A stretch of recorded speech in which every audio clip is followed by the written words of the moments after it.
Hey there. Here we go. Hello, everyone. It's good to see you. So you're coming into the classroom today. Glad to see you. Glad you're here with me. I have an exciting topic today. Really interested in talking with you about. I've talked about it many times, but I've kind of put it together in a nice, succinct presentation that I think will be valuable to you today and then again into the future. So anyway, this is Rebecca Becky Montrone. I have a practice here in Keene, New Hampshire called Wondrous Roots. I am an holistic health care practitioner and an herbalist. So I see clients in consultation, private consultation for all kinds of health issues, from just wanting to remain healthy and prevent illness, which is what I really recommend, right? Because then that saves you from a multitude of woes down the road. But then also up into all of your major degenerative illnesses and into, I work with cradle to the grave is how I kind of say it. So preconception up to end of life. So really enjoy, I've met through the years so many wonderful people. I am now opened my practice in 2005, so we're going on 20 years. Very, very pleased to know so many of you and to be able to weigh in and when it comes to your health. And I appreciate your faith and your trust in me and coming back and coming to these webinars. So, anyway, I hope you enjoy this topic today. I do want to say, if you have anything else you want to talk about, this used to be a radio program. And so people could, would call in and you can still do that. So ask a question. It might be about something else. It might be about your allergies, or it might be about somebody who just got diagnosed with another condition or whatever. And I welcome that. I love that. Let me just finish my introduction. So Wondrous Roots, we are on the 3rd floor of the Miller Forge building in Keene, New Hampshire on Roxbury Street, which is one of, thank you, Bob, which is one of somebody just messaged me, and I want to say that too. If you want to if you want to participate, you can do one of 3 things. You can raise your hand like Joe usually does. And if I pay attention, call on you, Joe, then you talk and we all hear you. And then you can also message in the Q&A. You can type in the chat and you can make that to somebody else or me privately or to everybody, however you want to do that. So we do have a really good attendance today too. So please, again, feel free to participate in those ways. So anyway, Wondrous Roots. Up on the 3rd floor, we have elevator access. We have the stairwell comes right off. When you get off either, you're looking right at our door, which when we're open is open. Our normal shop hours are 9:30 to 5, Monday through Friday. So we have a lot of products that you can shop if you're not a client or if you've never been to Wondrous Roots. So we have a lot of nutritional supplements. We have then, of course, the many products that we make ourselves here. So there's that, 9:30 to 5, Monday through Friday. You can reach out to me. You can call us here, 603-439-2603. You can reach out to me via either of our websites, shopwondrousroots.com or wondrousroots.org. And from either one of those, you can quickly get to the other. Contact us. And those messages come to my private email. I'm the only one who sees them, knows about them, and I am the one who answers them. So everything is private and confidential. I think I do see people across the country. I see people out of the country. I have a guest here, I believe, from Canada today. It looks like Raymond is here, and from Toronto. He's been a guest before. So distance is no problem with Zoom, right? Just like we're doing right now. So distance is no problem. Okay. So I did, let me just show you again. I'm going to show you, because I've been building up my research files, my resource access on my website. And I'm working on that constantly. And that is something that I'm really proud of, is something that I really want to continue. And because, as you know, I'm all about getting the education out there, getting the information out there, because you can't do anything with information you don't have, right? I mean, if you don't know about DHEA, if you don't know anything about it, how do you know if you want to use it to improve your health? Maybe you don't. Maybe you learn about it and you're like, yeah, that's not for me. That's fine, but you can't make a decision yay or nay, or maybe, if you don't know about it. And so that's, you know, my real thrill and passion is doing that. And then, of course, seeing how it makes a difference in my own life, how it makes a difference in the lives of those I work with. So anyway, I'm going to, share my screen just briefly and just show you what's a little bit new there.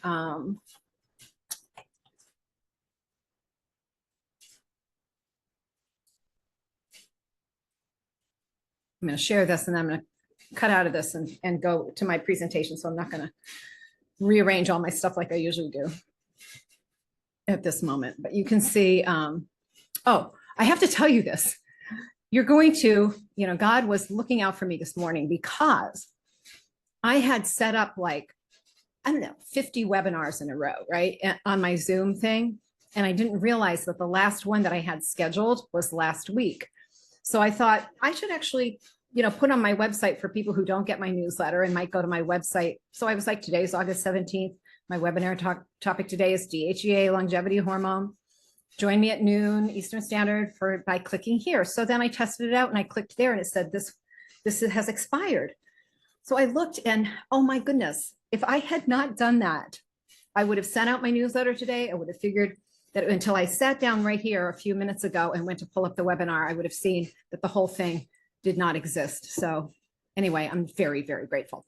But in the research files, so, okay, so if we go down here, I say some, that's on the home page, some of the things that, some areas of focus, and of course they're not all up there, but whenever you see a link, you will see pages that I've created and developed here up in the research files, and you can click on those. So like last couple of weeks ago, last week I did PCOS. Now, okay, so you just click on there and you see the presentation I did. You see here the PDF of the PowerPoint that I presented. So you can share that with anybody. It's got all the links in there that I refer to.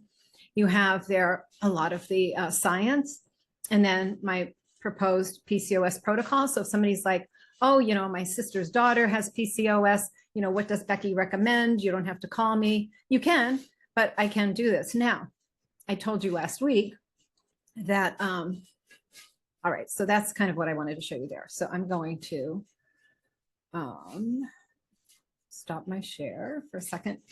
So I said it also makes it nice for me because when I have somebody in my office, say with PCOS, I can, rather than, you know, in my mind, inventing the wheel, starting out from trying to create an understanding of what's going on with PCOS with a brand new person, and everything, I can share my large screen in the office, or I can do it on teleconference as well, and go through it.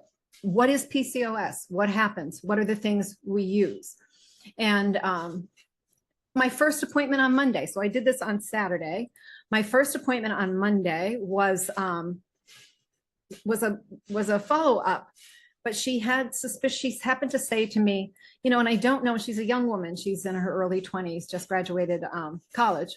And she mentioned something about having some dark hair on her upper lip. And then we were talking about other things. And I wondered about PCOS.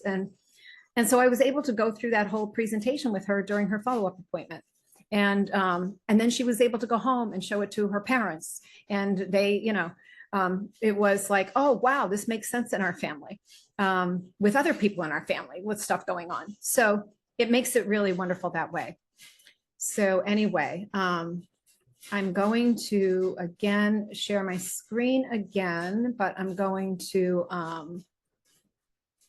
and then I'm going to make sure I have everybody front and center. So if you make a comment or you raise your hand or whatever, I see it.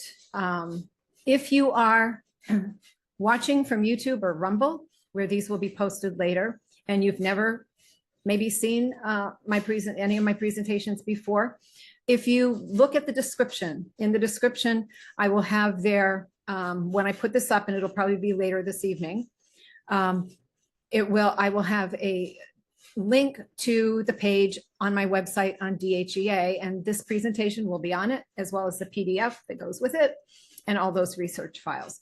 So again, this is my intention is education, education, education. All right, so share my screen. Let me see, let me pull my PDF up and then share my screen. Again, I wish I could do this as the PowerPoint, because they're so lovely the way the slides come up, but you can't do that in Zoom and actually show the links you're opening up to, which really defeats the purpose of education, using this as education. So, oh well, just have to give up the glitz. All right, now, let me see. Okay, my chat over here. Put my participants over here.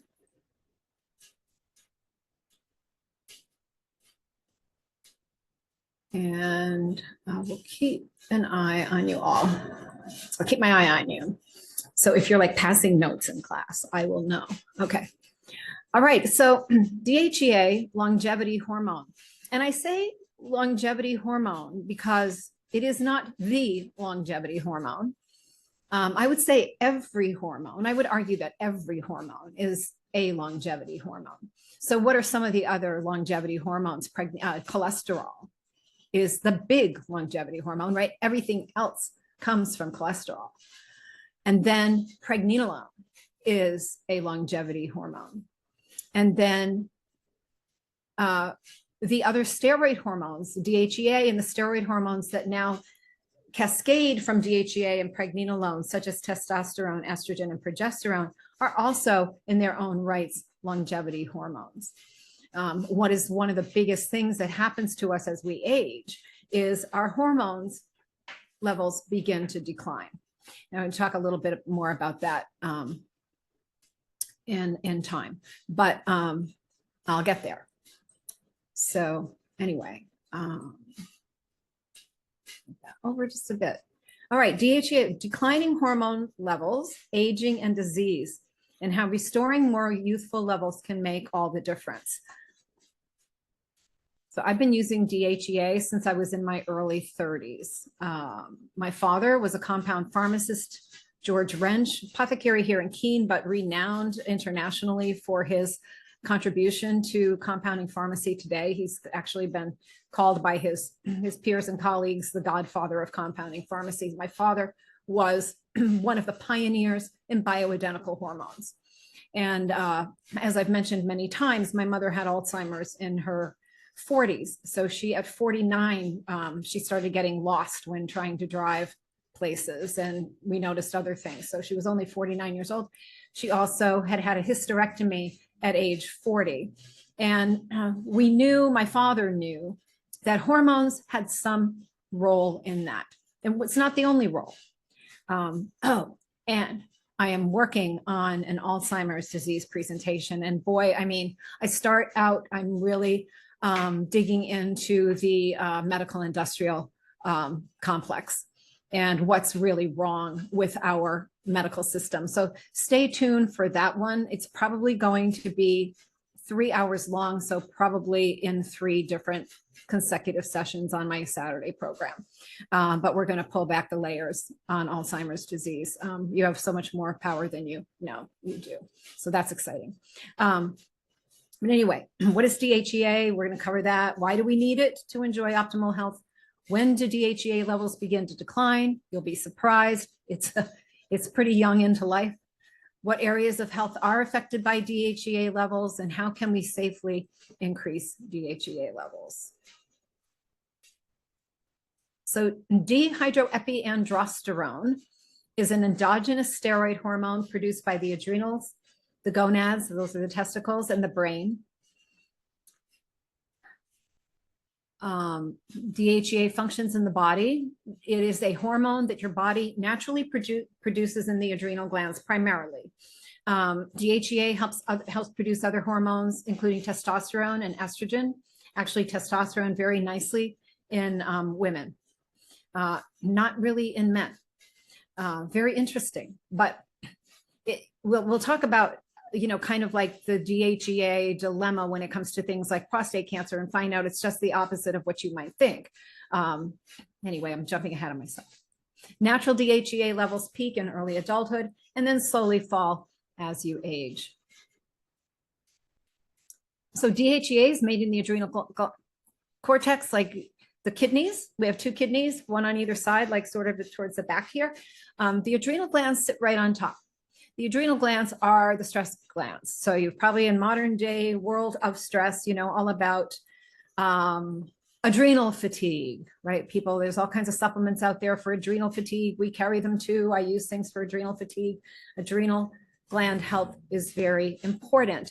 There are two adrenal conditions that are severe and they're rare.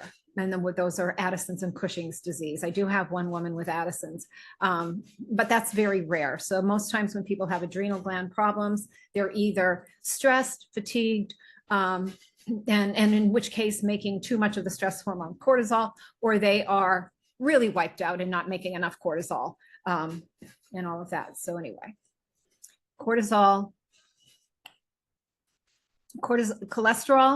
is the raw material needed for DHEA production. So dehydroepiandrosterone is produced from cholesterol, mainly by the outer layer of the adrenal glands known as the adrenal cortex, although it is also made by the testes and ovaries in small amounts. It circulates in the blood, mainly attached to sulfur as dehydroandrosterone sulfate, which prevents the hormone being broken down in the ovaries, would actually be the gonads in the female body, and the testes in the, from that earlier slide, in the men. Okay, mainly attached to sulfur as sulfate, which prevents the hormone being broken down. In women, DHEA is an important source of estrogens in the body. It provides about 75% of estrogens before the menopause and 100% of estrogens in the body after menopause. This is why, because I've talked about estrogen dominance, I don't like women getting a lot of bioidentical estrogen as the downstream hormone estrogen, when we can use DHEA very nicely, get an estrogen effect and not overdo estrogen, because even when we're in menopause, we're in estrogen dominance because our progesterone is so low. Okay. So all of these hormones in balance, right? Sulfur in the diet is important for DHEA production. So for DHEA-S, DHEA sulfate. So I'm going to be talking about both DHEA and both DHEA sulfate. So basically, like we make DHEA, or we take DHEA as a supplement, or supplementally we take it into our body and exogenously, or we use it endogenously by using it, taking it into our bodies. But we also okay, let me just also make sure I've got, there we go, just to make sure I can see Joe there, in case he raises, in case you raise your hand, Joe, you're like in the front row of the class. So we make, we can take it, but it has to be bound to sulfur in order to be useful to our bodies. And sulfur is one of those deficient minerals in our soils. It sets off that whole methylation process I'm so passionate about, so crazy about, methylation. So I use MSM powder for that. I take in the morning about 1/8 of a cup. Nobody needs to take that much, but I take a really good whopping. I like to get a lot of sulfur. And so anyway, you need sulfur. And then we have, so when you have DHEA levels measured in the body, if you do some testing with like Everlywell or something like that, or a doctor tests you for DHEA, they're measuring DHEA-S, what is actually active in your body. It's your basic feel-good hormone. The folks at the university, this comes out of a book. I meant to bring it, my copy, because I was actually typed this out of the book when I was putting this together. This slide, I did most of this last night, but this slide I added this morning. The folks at the University of California have been among the most vigorous investigators of DHEA. In 1994, Samuel Yen, MD, the head of one team on the La Jolla campus, published a double-blind study on health people that was charming. on health that was charming in its simplicity. I think people wasn't supposed to be there, but I typed it myself. Sorry about that. I'll change it though. 13 men and 17 women ranging in age from 40 to 70 were given a replacement dose of DHEA, enough to bring the body's levels to the level of a vigorous young adult, for 3 months, and another fake pill, placebo, for another 3. No one knew who was receiving which until the code was broken at the study's end. Since the 30 subjects were all healthy, again, I typed that myself, there was never any question of curing illness. What happened, however, measured by answers to lengthy questionnaires, was startling enough. An overwhelming majority, 67% of men and 84% of women, reported a remarkable increase in perceived physical and psychological well-being during the period in which they were on DHEA. And that is that box book that I was talking about. We could click on that and take it to there. You can see that resetting the clock. These are other hormones, 5 anti-aging hormones that improve and extend life. Okay. When do DHEA levels begin to decline? Mid-20s. You can see there a graph.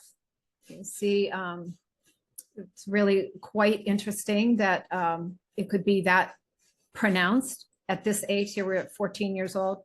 So here you're in your, 20s, boom. It doesn't just go like bah, like that, right? No, it's like oh. Okay, so that's not good. Effects of DHEA decline. A growing body of research suggests that DHEA can prevent or reverse the diseases that anti-aging experts have identified as the most prominent markers of accelerated aging: atherosclerosis, hardening and clogging of the arteries, cancer, diabetes, and reduced immunity. Moreover, mounting evidence indicates that the level of DHEA in a person's blood is an excellent predictor not only of these age-related problems, health problems, but also of aging itself. DHEA is undeniably one of the most crucial predictive factors in diagnosing aging-related diseases, according to Ronald Platz, blah, blah, blah, blah, blah, the president of the American Academy of Anti-Aging Medicine. The collective indirect evidence from more than 5,000 published studies overwhelmingly supports DHEA's anti-aging role. Scientists now have proof that DHEA enhances immunity, decreases the risk of heart disease, defends against some cancers, improves blood sugar control, decreasing the risk of diabetes, reverses the age-accelerating effects of the stress hormone cortisol, prevents and reverses osteoporosis, and that's that book as well. We now know that low levels of DHEA are strongly associated with heart attack risk. We have abundant evidence that high levels of DHEA protect against cancer.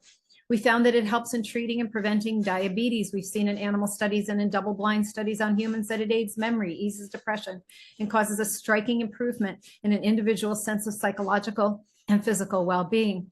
Finally, we know that it so strongly supports the immune system that many scientists have begun convinced that a shortage of this very hormone contributes significantly to the immune system's collapse in old age. If this were not sufficient, there is also evidence that DHEA can help in the treatment of osteoporosis, rheumatoid arthritis, obesity, and chronic fatigue. It mediates stress, improves sleep, and appears to ginger up the sex drive in some folks. Yes, it's excellent for waning libido as people get older. So DHEA and weight loss. In a 28-day study, DHEA therapy resulted in a group of men losing 31% of their mean body fat without changing their body weight. The role of DHEA in weight loss may be related to the hormone's blocking of an enzyme known to produce fat tissue and promote cancer cell growth. The same 31% loss of body fat without changing total body weight was observed in mice experiments conducted by DHEA research pioneer Arthur Schwartz, professor at Fels University for Cancer Research and Molecular at Temple University School of Medicine. DHEA and immune system enhancement. Okay, so that's huge, right? Our ability to resist disease, infectious disease, and also cancer. DHEA appears to restore immune balance and stimulate monocyte production. Immune balance, so that would also speak to autoimmune illnesses. Lupus is one of the things that DHEA is found influential on. Arthritis, so DHEA there as well. B cell activity that fights the cells that fight disease-causing organisms. T cell mobilization. Infection-fighting T cells have DHEA binding sites and protection of the thymus gland, which produces T cells. Research on mice conducted by Dr. Raymond Daines, head of the division of blah, blah, blah, blah, blah, showed that DHEA rejuvenated immune function, proliferation of T cells. And, everybody's worried about, get your vaccine, right? Because you're so worried about, the next thing that's coming your way. Please restore your immune system balance. But it's interesting, though, there was a significant study that showed people who do receive vaccinations have a much better success rate making antibodies from those vaccines when DHEA levels are high. I didn't include that slide in here for obvious reasons, if anybody knows me well. Okay, DHEA modulates immune function, a review of evidence. Let's just take a peek at that one. Yeah.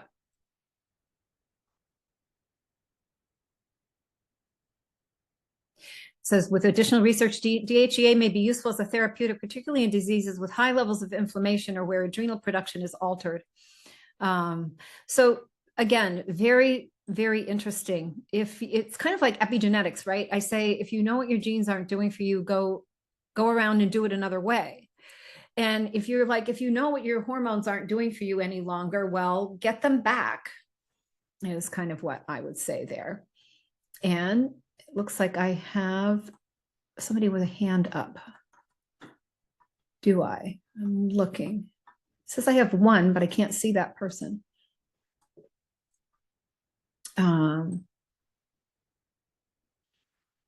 There we go. It's Joe. Hi, Joe. Hi, Joe. Joe? Okay. So I know I've got my volume up. Wait a minute. No. Oh, there you are. All right. Hey, Yeah, how are you today? I missed the unmute thing. My immune system's pretty good, and I feel a heck of a lot younger than my years. But would this stuff help me, or replace some of the stuff that I already use? We should talk about that because you're one person, like, yeah, I've worked with you for years, but it's been a while since we've sat down, and I never used DHEA with you, but yeah, it would be great for you. Yeah. If I placed an order with you today. If I need something like that, just add it to it. I will. And I'll email you after this too. Yeah. Because if anything that helps, like I say, I've been seeing you for 9 years, and I haven't been sick in 9 years, and my immune system's good. I don't take shots for COVID or anything else. Right. And I'm doing fine. So yeah, you're a great help to me, that's for sure. Well, and you're doing great things. Do I think DHEA, as we go on, you'll see how you might want to add DHEA, and it's very inexpensive. It's super inexpensive to do. So it's not like, yeah. Yeah, just add it to my order. Okay, I will, with instructions. All right, okay. Thank you so much. All right. Thank you, Joe. Okay, so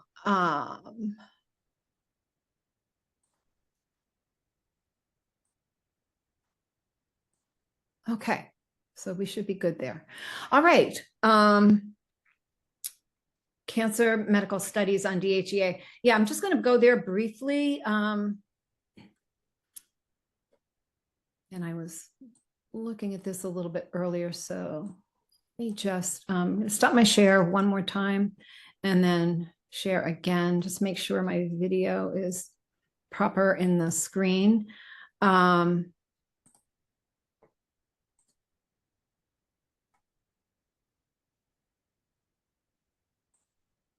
Okay, right, chat and participants. Okay, there we go. And let's see here.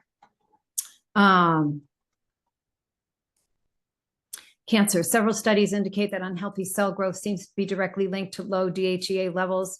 Of course, DHEA cannot cure any type of tumor and should in no way be used as a substitute, blah, blah, blah, blah, blah, blah, blah. But here's the thing. DHEA and breast cancer, and I've got other slides on that. DHEA and cervical cancer and prostate cancer.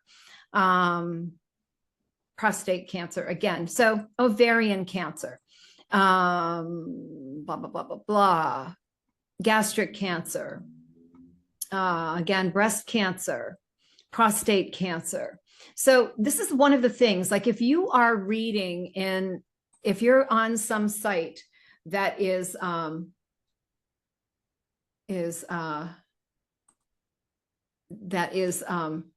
talking about DHEA, they're always going to warn you, if you've had breast cancer, if you've had a hormonal cancer, or if you have this, don't use DHEA, right? Because I guess the logical thinking is that, oh goodness, hormones are bad. If you have these things, we just have to get rid of hormones. I'm going to jump through on my program here for a second and just show you, that's quite a ways down. Sorry about this.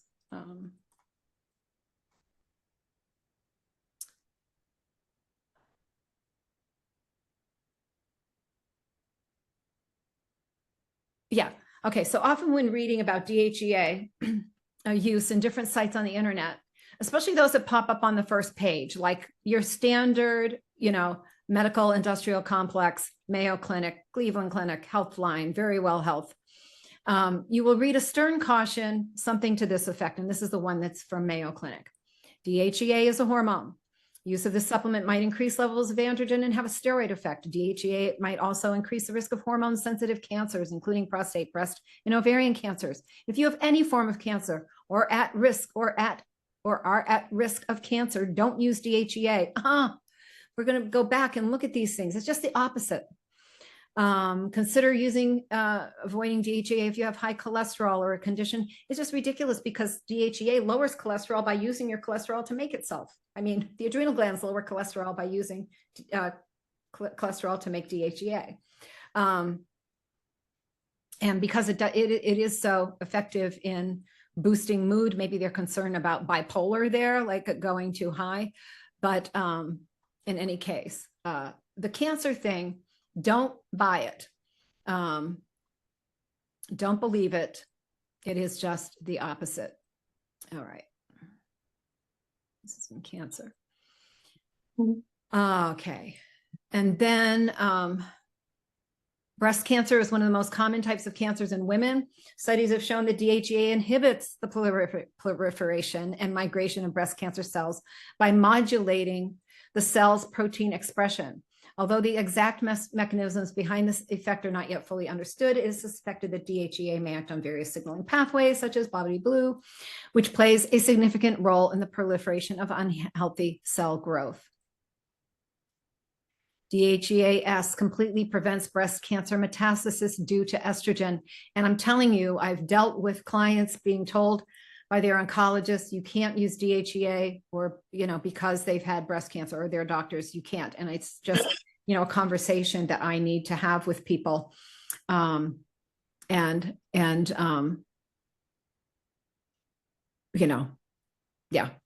So, Joe, I think, okay, I'm just going to mute you. Okay.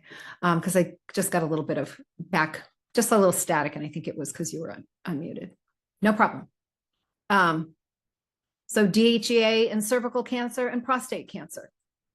Studies have shown that DHEA has a strong inhibitory effect on the proliferation of cervical cancer cells. DHEA also appears to have a positive effect on prostate cancer, again, via this pathway, interfering with certain pathways. DHEA and depression. This is really huge.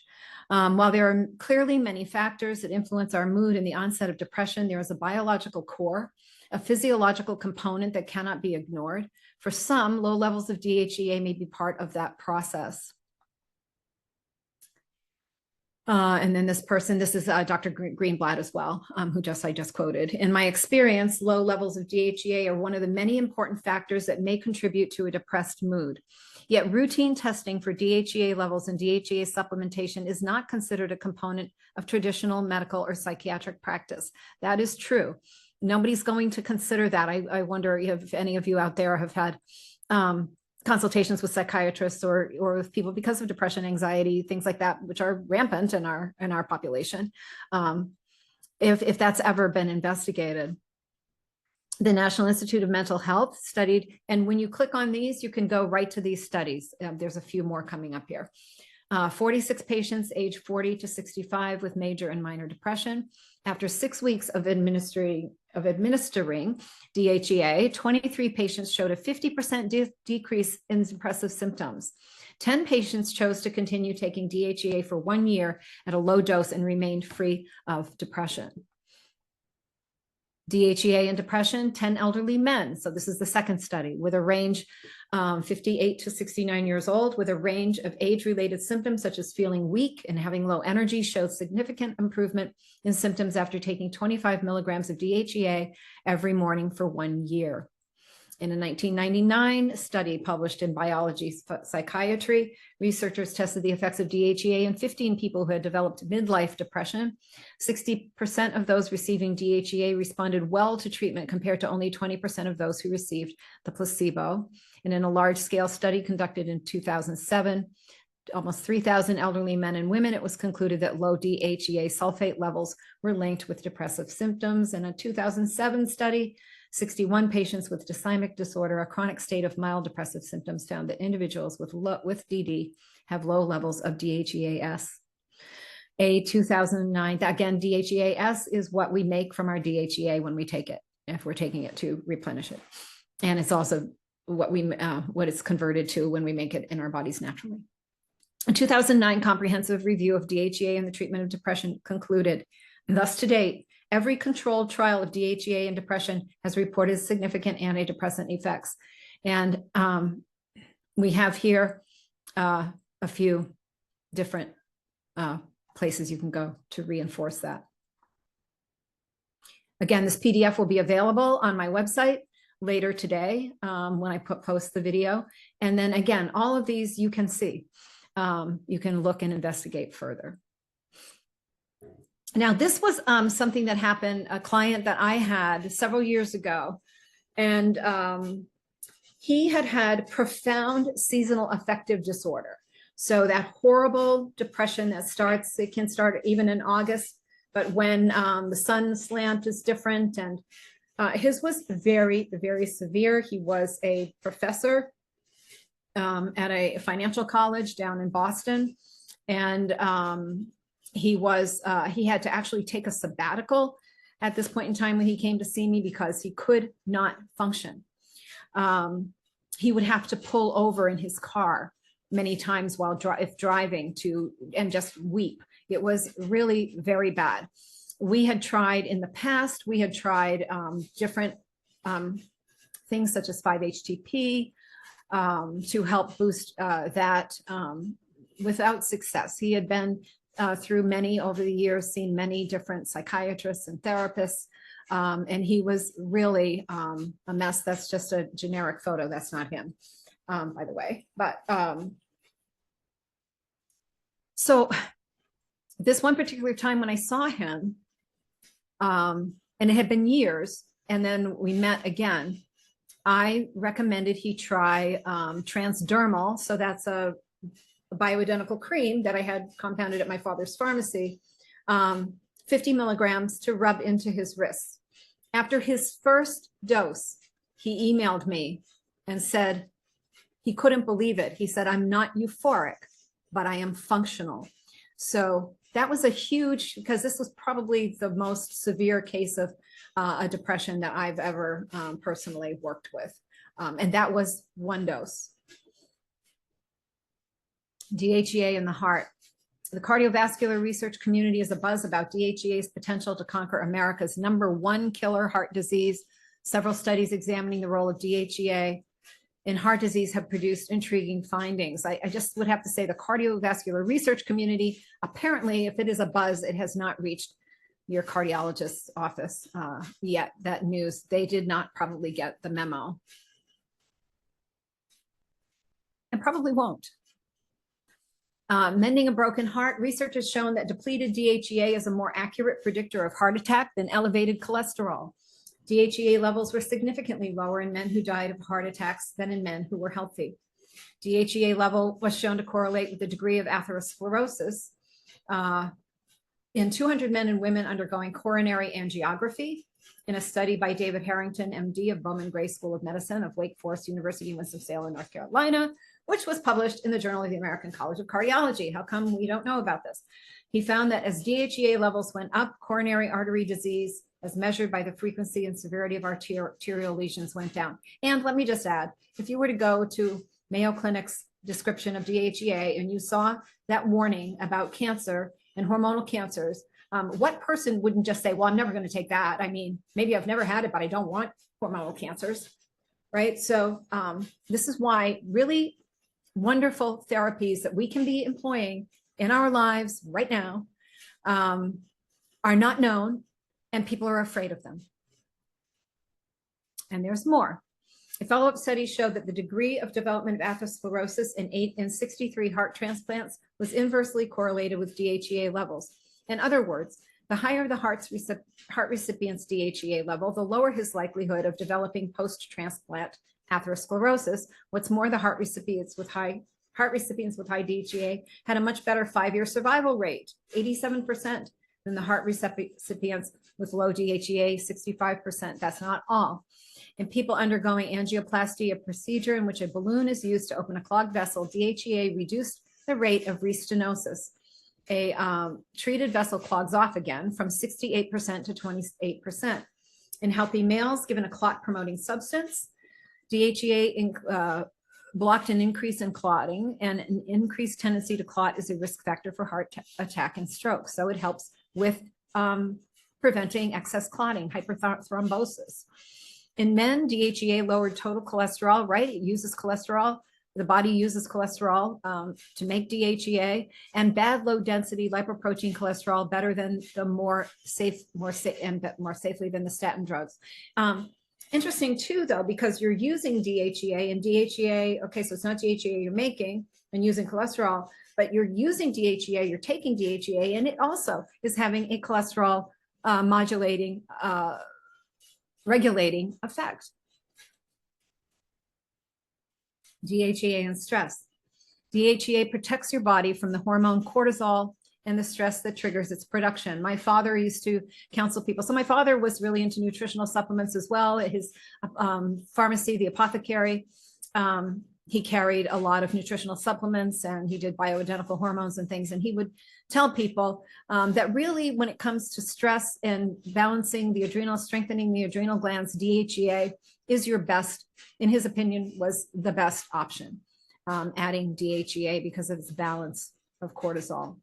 So you see there, when your DHEA and cortisol are balanced, you have, these positive things.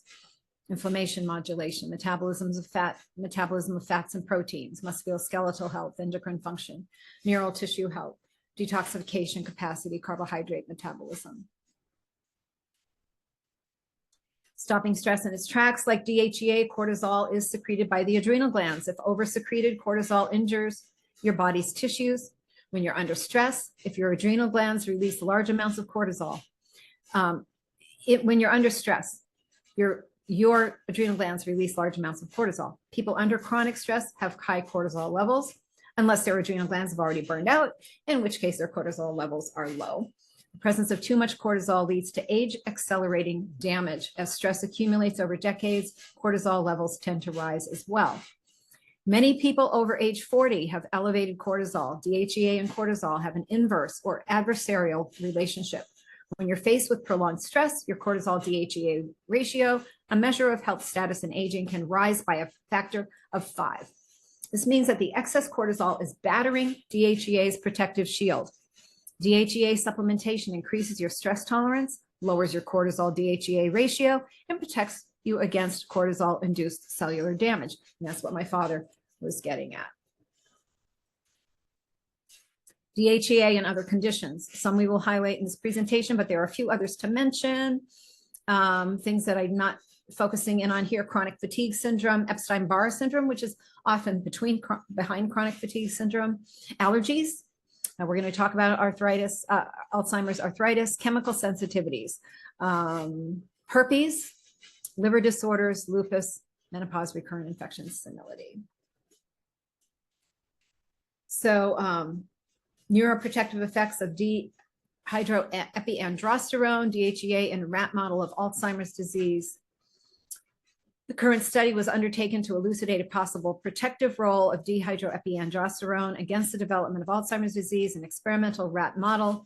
These results clearly indicate a neuroprotective effect of DHEA against Alzheimer's disease.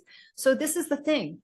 This is why I started taking DHEA so early in life, just after around age 30, probably just after I gave birth to my daughter, which was like right around there. And that is very, very critically important. So does DHEA help prevent Alzheimer's disease later in life? Sure, but the sooner the better, right? Keep those levels up. Just keep them up from the time you just, from the time you're starting to lose them. DHEA sulfate plasma levels and incidence of Alzheimer's disease, okay? The conclusion there, this population-based prospective study supports the role of DHEA sulfate as a risk factor for Alzheimer's disease. Okay, so they see a clear correlation between low DHEA and Alzheimer's. So Alzheimer's, DHEA is hugely brain protective. Low DHEA and senility. Memory difficulty is an aspect of aging that has been extremely hard to change positively. Another indication that poor intellectual function among some older folks may be related to falling DHEA levels comes from a study by Daniel Rudman, MD, showing that men in nursing homes had far lower blood levels of DHEA sulfate than men of the same age who were living independently. 40% of the nursing home residents versus only 6% of the men who lived in their own homes had subnormal levels for their age.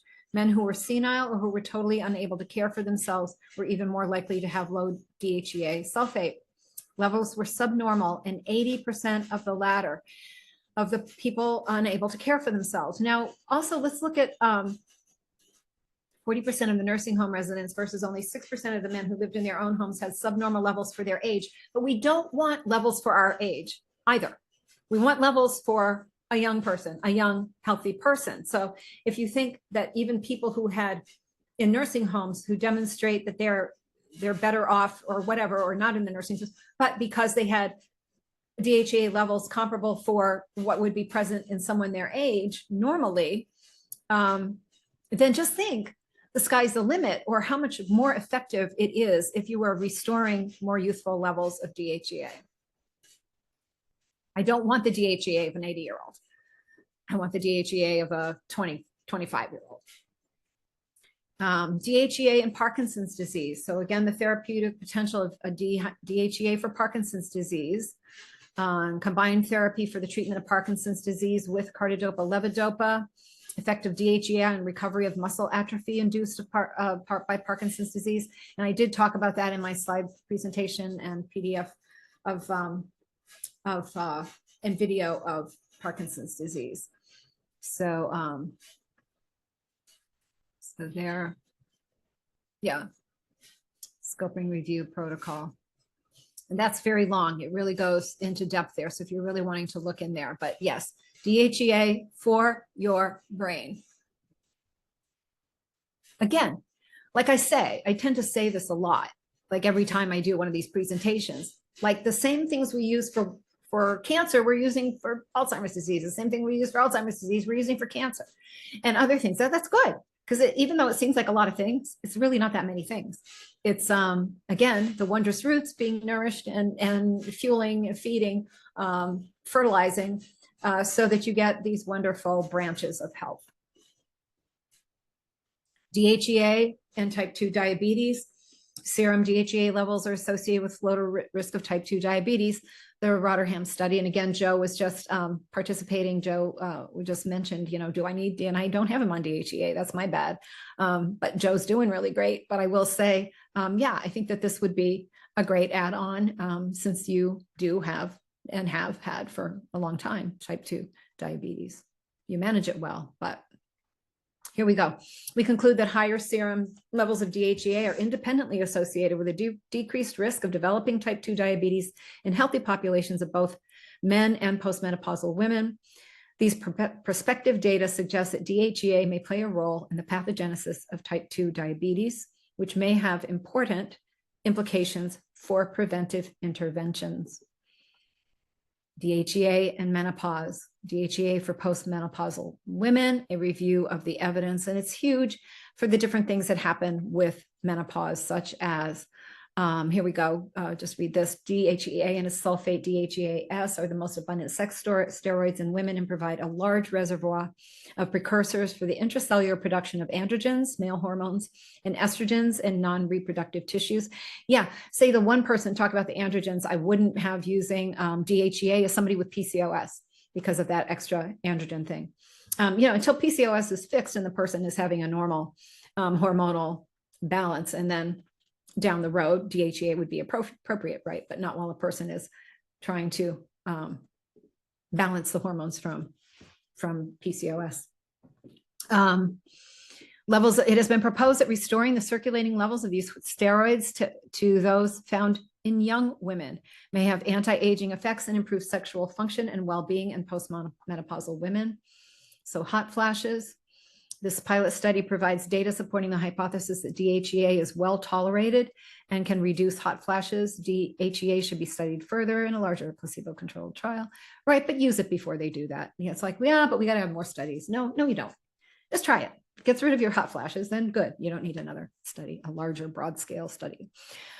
Improve sexual function in women. So improvements in sexual function among older premenopausal women who supplemented with the hormone DHEA, but also in postmenopausal. I can see when people use like a DHEA vaginal suppository, like in their 70s, and they haven't menstruated for a long time, they can really quickly recondition the vaginal tract to a much more youthful, what do I want to say, much more youthful tissue, much more premenopausal tissue. The androgen effect, the testosterone, women convert DHEA to testosterone very nicely, not to ridiculous levels, right? So you're not going to be growing a beard and you're not going to be singing bass from your normal soprano. But it definitely increases libido, and women get their mojo back. And women don't lose their mojo if they're using this before they hit menopause. You just don't. I stopped getting my period at age 52, and that's the only thing I experienced was I was able to, again, wear white pants on an airplane. But I didn't have all of the stuff that women have with menopause. DHEA and bone density. So it has a big effect there. And I've talked about that before many times, and very important. It works with vitamin D, which is a hormone, and they work together to prevent bone degradation and also to promote bone growth. And had one woman who, before I was practicing, and she was just a friend, not just a friend, but she wasn't a client. She was a good friend. But her doctor wanted to put her on one of the alendronates, one of the biphosphate medications which are horrible for osteoporosis. And I said, just use DHEA. And she used, I believe, 10 milligrams a day in a transdermal form for 1 year. Nothing else in her bone density DEXA scan was improved the next year, much to the surprise of her doctor. DHEA for fertility. Used to just tell people, oh, you don't want to mess up, use DHEA if you're trying to get pregnant. No, that's not true. So DHEA and fertility are closely linked. Over the years, studies have shown that DHEA can help improve chances of having a child in multiple ways. Hormone supplementation has been shown to increase ovarian response to fertility drugs. If you're going that route, increase pregnancy rates and increase the production of oocytes, right? Eggs. DHEA can also potentially reduce the risk of fetal abnormalities, but the issue is that the hormone cannot be obtained through any common food source in enough quantity to impact fertility outcomes. DHEA is commonly available without prescription in the form of a supplement and can be consumed in the form of microtablets. Yes. Very good. Now, supplementing with DHEA. So again, I've been using it. I recommend it to my clients. These are a couple of things that I have in the shop. I have the DHEA 25 milligrams and the micronized. So we use micronized because micronized is in a form that is, I didn't used to ever use oral supplements like things people swallow for DHEA. Why? Because hormones do not survive the first and second liver pass very well. And so you lose some and you have to take more. But the micronized molecular structure of hormones is such that they are absorbed, the hormones are absorbed through the lymphatic system into the bloodstream and bypass the liver completely. So you don't have that liver wasting, that liver effect of poor absorption. Vaginal suppositories are excellent way. I like vaginal or sublingual, of course, is mucosal tissue. So mucosal tissue, there's nothing between it and the bloodstream. There's no fat. For the longest time, we used transdermal, again, through the skin. The thing with hormones through the skin, and you can find those, like these aren't the only things you can use. If you can go on Amazon, you can find a lot of choices for DHEA transdermal if you want to go that way. You just have to rotate sites, and because some of the hormone can get hung up in fat. So I again, micronized for women, 10 to 50 milligrams daily, usually centering around 25. I've never recommended 50 milligrams, but I have a client who recently found that dose eradicated her extreme severe afternoon fatigue. She was, I had a follow-up with her, not this past week, but the week before. Really remarkable. She had problems with ovarian cysts, was the main reason she came to see me. And we got on top of that. And then we did hormone measuring through Everlywell and found that her DHEA sulfate was in the toilet. I mean, was practically non-existent. And during this time, she was doing much better with certain things, and with her ovarian cyst was completely gone. You know, all of that was great, using iodine, doing all that kind of thing. But we started DHEA. During this time, one of her big complaints that had been around for a long time that we had not been able to fix was profound, severe fatigue in the afternoon. She's a businesswoman, to the point that she would have to take a nap, just non-functional, that level of fatigue. And she found that when she doubled her 25 milligram dose to 50 milligrams, that is gone. So there's a tip for anybody experiencing that. That was my first personal experience with somebody doing that. And she had the good instinct. Yeah, trust your instincts too. You don't have to wait and get, somebody's approval all the time on stuff, right? Trust your instincts. Wow, I feel better on this. I'm going to try more. Yeah. And she might not always need that much, but there's no harm in her having that much. What about safety? Again, I went through like what you're going to read on the internet. So buyer beware. Just remember the medical industrial complex, which basically is our medical paradigm in this country and really in this world. They look to pharmaceuticals. They look to pharmaceutical medications. They look to surgery and medical devices and testing and all that stuff. And whenever you have something like this that can be that remarkable for so many areas of health, it comes with often they want to discourage it. Let's just put it that way. Am I cynical? Yes. With good reason? Yes. Is it a conspiracy? Yes. Okay. So of course, if the average person reads this, they're going to be worried if they read that. So anyway, don't worry about those warnings about that. So summary from the Dean Ward, MD article on DHEA and prostate cancer. Yeah. This is the thing, like people like with prostate cancer, right? So here's a really good article on, and that's not the link it's supposed to be. I changed it to a different link. It's the same article, but it's much more legibly read. And I changed it, but it didn't pop up. Okay, I'm going to change it again before I publish it on my website. But is it good to take it at your slump time? I usually take it in the morning, but I'm also tired in the afternoon. I don't know. I would experiment with it, Susan. Maybe try switching. DHEA is normally cascaded into the system from the adrenal glands in the wee hours of the morning. So usually we take DHEA in the morning, but I don't know if it would have added benefit if you took it right then. Or anyway, you might try increasing your dose. So it is not contraindicated in prostate cancer, and that's one of the big things. So he says from the above review, the following conclusions appear to be clear. The incidence of prostate disease increases with age. Testosterone levels decrease with age. Physiological replacement doses of DHEA do not raise testosterone levels in men. The link between high levels of testosterone and prostate disease is not without question, because that's the first thing they'll tell you. If you go to your doctor and you have prostate, they want to get rid of they'll give you hormone shots, castrate you, they'll get rid of all your testosterone, and it's really misguided. That's another study topic for maybe another day, or at least mention. In vitro growth of human and rat prostate cancer cells is inhibited by DHEA. And the higher the concentration of DHEA, the greater is the inhibition of growth. So do not worry about that. Patients with prostate cancer have lower levels of DHEA than age-matched controls. DHEA and perhaps testosterone are not contraindicated, and in fact should be considered for therapy of prostate disease. I agree. Okay, finally, the word on DHEA safety, whether for men or women, remains very similar to that. This is the guy who wrote that book, Resetting the Clock, and that's several years ago, sort of when bioidentical hormone stuff was just coming out.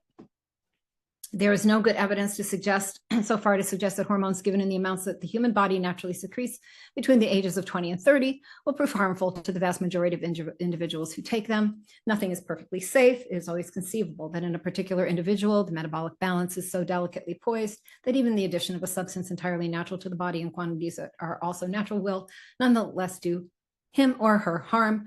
But just living is an act of balancing risks and advantages. As the hormone revolution that is now upon us unfolds, most of us, as we get older, will have to make a choice between accepting the small risk involved in hormonal supplementation for the sake of its substantial advantages and disadvantages. As far as DHEA is concerned, all the evidence we now possess points towards a body of remarkable health improvements made possible by reversing nature's inclination to deprive you of it as you age. Now, this is kind of interesting. There's nothing more natural than death. That's what I say. So years ago, a colleague, this is me talking, in the realm of natural health, not unusually, mind you, because this is a common statement you'll get from those granolas, argued with me about the use of bioidentical hormones, stating that since it's natural to lose your hormones as you age, letting them go missing must be the most natural approach to health and aging. My reply, there's nothing more natural than death. I use the natural to thwart the natural. And I beg to differ. Crohn's are not beautiful. So I'm just kind of ending up with a little humor here. Over the years, attending various herbal conferences, I found that you really have to keep the baby and throw out the bathwater between the astrology, paganism, earth worship, and other associated evils. In the herbal medicine world, you really do have to you have to glean the nuggets and throw out the rest. But anyway, in some circles, I've listened at one conference, this really ugly woman with, I say armpit hair down to their thighs, but you just know the type, right? And screaming, "I'm beautiful." And I'm like, well, you can keep it, honey. Definition of a crone. So a crone is kind of like okay. That's how they'll describe like a postmenopausal woman, but I do not want to be a crone. An old ew. So crone, an old woman considered to be ugly, a hag, a woman who is venerated for experience, judgment, and wisdom. Okay, well, you can just have that. If you have to be a crone to have that, I'll call myself something else if I have that. An old you, lovely. And then I just want to clarify, I will say, since I'm on that topic, how I and Wondrous roots differ from what often passes for herbalism out there. And I'm not saying that herbalists in this realm don't understand plant medicine, but I always differentiate myself if asked, and I try to make that clear, and this is the way I'm doing that, so I'm going to do it here. Again, in the world of herbal medicine, you must pick and choose science and truth from some traditional belief systems that use herbs in their rituals and practices. These include paganism, Wicca, witchcraft, metaphysics, etc. Once someone asked me if I practiced, I assumed she meant as a healthcare practitioner, but then she clarified she meant as a pagan. No, I don't. I always like to make a clear distinction. This is also why I do not participate in holistic health fairs, that kind of thing. I will not lump myself in with that lot. I won't go to the New Hampshire Holistic Health Fair in Concord annual and stand next to somebody who's practicing crystal medicine. I don't want to be associated. Nothing against them personally, but that's not how I see holistic medicine. That's not how I practice holistic medicine. The crone, by the way, is that pagan system of one of the three goddesses in Wicca. So you see why I really don't want to be a crone. In summary of this presentation, and we are at 1:08, not too bad. I ran over by a little bit more last time, but thanks for sticking with me. I got my whole class here. DHEA is a prohormone made in the adrenal glands. DHEA levels begin to decline in our late 20s. Low DHEA levels are associated with increased cancer, heart disease, a weakened immune system, osteoporosis, menopausal symptoms, infertility, type 2 diabetes, Alzheimer's disease, Parkinson's disease, and other conditions of suboptimal health. DHEA is easy and inexpensive to supplement and of significant value as part of an anti-aging disease preventive protocol. And finally, Crohn's are not beautiful. Becky does not want to be a crone. Ew. So anyway, I think I made that really clear. Yes, in summary, let me just see. It looks like I have a Q&A. Okay, so Jean says, I think this might be helpful for increasing my mood and energy levels. What do you think? Yes, Jean, I do. Stop in on Monday. You're like the family member here. So you kind of don't get the attention you need sometimes because you're just like family here. So yeah, so let's definitely do that. So I hope that you have enjoyed this. I hope that you, if you have not considered using DHEA in your health and wellness protocol, that you will. If you have any questions for me personally, reach out to me. Again, you can email me, Rebecca@wondrousroots.org. You can go to contact us, which is me, on my websites. And again, this will be up. All this information will be added to my DHEA page on my website later today. And I will send out a brief email notification for those of you on my subscription list that is done. It does look like I have another. Okay, Jean, I think I probably answered your question. Jean, are you there? Okay. I don't see her, but I did just answer her question. So I'm not going to keep you all. I'm going to end. Have a wonderful weekend. And yeah, I'll be back next week. Not exactly sure what I'll be talking about, but I hope you'll be here with me. And I'll look forward